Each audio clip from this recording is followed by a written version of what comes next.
नई वीडियो के साथ आज ओम के नियम के साथ आते हैं। आप देखने से पहले सब्सक्राइब भी करें, बेल भी बजाएं और लाइक भी करें। ओम का नियम समझने के लिए आप सबसे पहले इस चित्र में देख सकते हैं। धारा नियंत्रक, बैटरी, एक कुंजी इनके बीच में जोड़ देते हैं। कुंजी वाला स्विच की तरह कार्य करता है।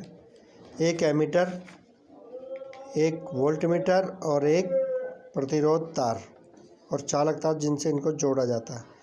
और अच्छी तरह हम यहाँ देख सकते हैं, इसमें ये बैटरी है।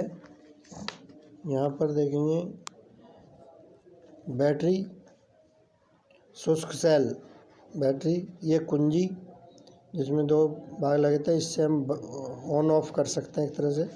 ये धारा नियंत्रक होता है। धारा नियंत्रक का मतलब धारा को नियंत्रित करने वाला, कंट्रोल करने वाला।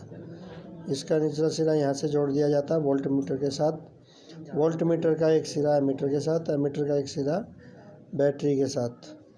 और जो वोल्टमीटर होता है, इसके ऊपर प्रतिरोधक तार जोड़ी जाती है जिसका हम प्रतिरोध ज्ञात करना चाहते हैं। इस तरीके से हमने एक प्रतिरोध तार जोड़ दी तो ये उपकरण बन गया। पूरे उपकरण को हम चित्र के माध्यम से ऐसे दिखाते हैं और पूरे उपकरण के साथ दिखाते हैं तो शुष्क सेल और धारा नियंत्रक, प्रतिरोध, बैटरी सब जोड़कर दिखाते हैं। तो कौन सी चीज़ किससे जुड़ी है, ध्यान देने की बात है। इसका धन ध्रुव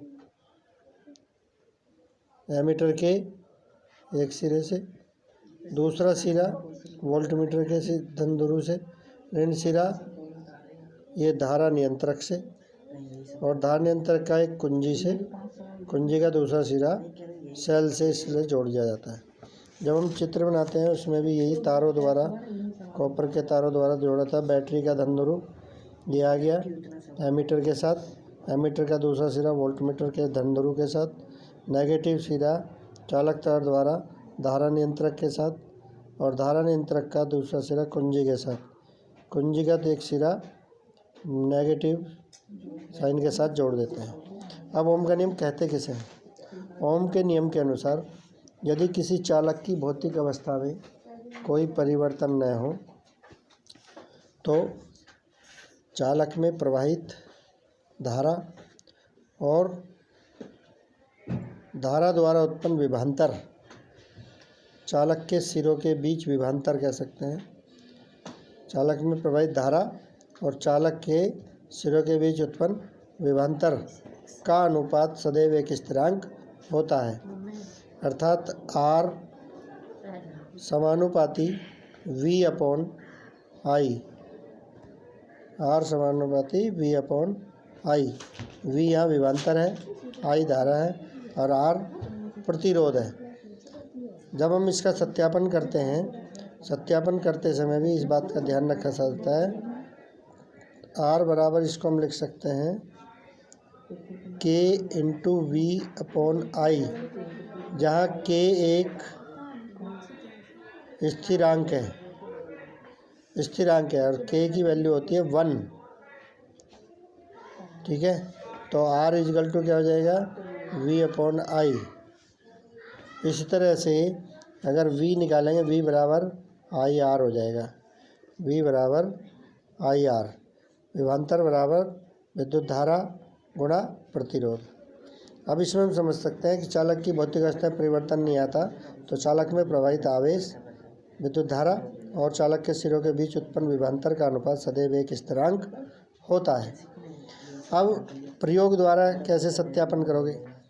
एक धारा नियंत्रक लेते हैं, एक कुंजी, एक सेल, शुष्क सेल या बैटरी, एक एमीटर और एक वोल्टमीटर और कुछ तार, इनको जोड़ा जाता है। तो यहाँ शुष्क सेल के धन ध्रुव को एक एमीटर के सिरे से जोड़ा जाता है, एमीटर का दूसरा सिरा वोल्टमीटर के धन ध्रुव से जोड़ा जाता है।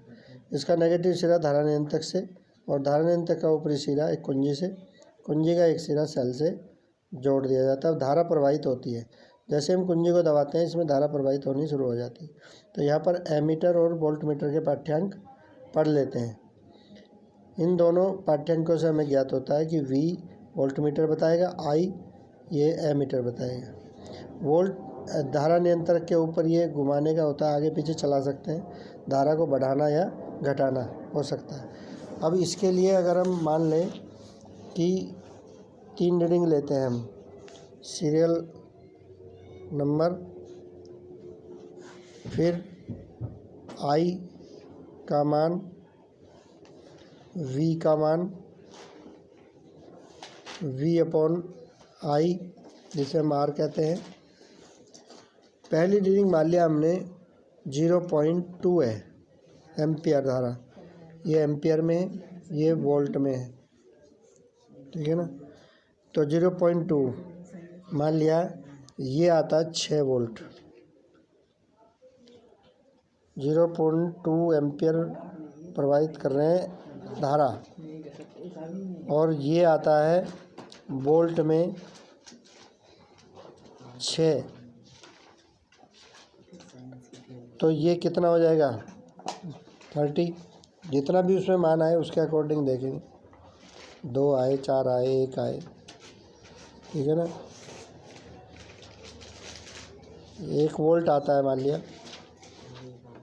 तो यहाँ हम क्या लिखेंगे, 1/0.2, पॉइंट हटाओगे, 2 पंजे 10, 5/1। अगर यहाँ अनुपात लिखेंगे तो 5:1। इस तरह से दूसरी रिंग लें, अगर यहाँ 4 लिख दें तो 2/0.4, पॉइंट हटाओगे, पंजे 20, ये भी 5:1 आ गया। इसी तरह से 0.6 रख दें, मान लिया 3 आता है, 0.6, तो ऊपर हम क्या लिखेंगे 3, 0.6, पॉइंट हटाओगे, 5:1। ये भी तीनों अवस्था में ये रीडिंग आई। अब इन रीडिंग को अगर हम यहाँ दर्शाएं ग्राफ में, ये ग्राफ में दर्शाते हैं, यानी कि इधर हमने लिख लिया विभवांतर, इधर लिख दिया विद्युत धारा। अगर हम माने धारा 0.2 यहाँ आ रही है और 1 आ रहा है यहाँ इसमें,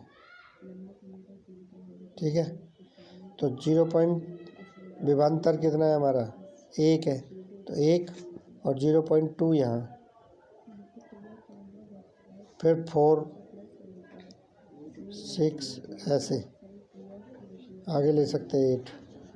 यहाँ भी बढ़ता जाएगा 1, इधर 2, इधर 3,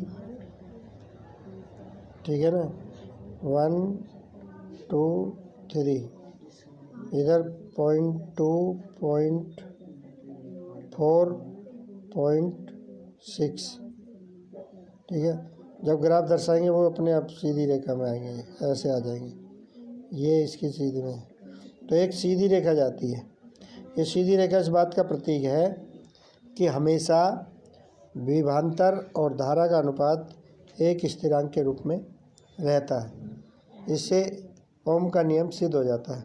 तो प्रत्येक अवस्था में तीनों अनुपात एक समान आने का कारण है कि जो ओम के नियम का सत्यापन करता है।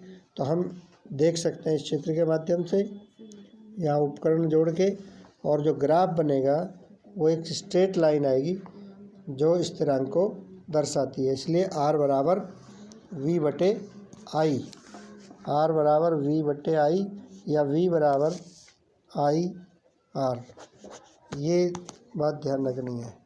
इससे ओम का नियम सिद्ध हो जाता है।